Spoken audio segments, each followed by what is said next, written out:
പറഞ്ഞൊരറബിക്കഥയിലെ വാക്താവ്. കാളയിറച്ചി കടയിലെ തറയിൽ ചോര തെറിച്ചു നാമ്പുകഴിഞ്ഞു ആരവമില്ലാതവിടവിടെ കുടിക്കേറി മറിഞ്ഞു തുണിപ്പൊതികൾ.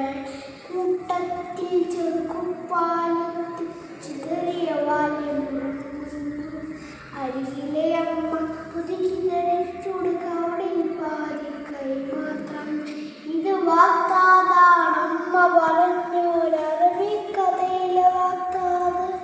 ഇത് വാക്താതാണമ്മ പറഞ്ഞൊരറബിക്കഥയിലെ വാക്താവ്.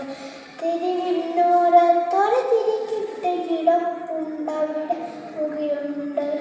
പകലു കഴിഞ്ഞാൽ 10 പതിഞ്ഞി വരും നരികൾക്കതിമതമുണ്ട്. സൂര്യനെ വെള്ളം കാഞ്ഞി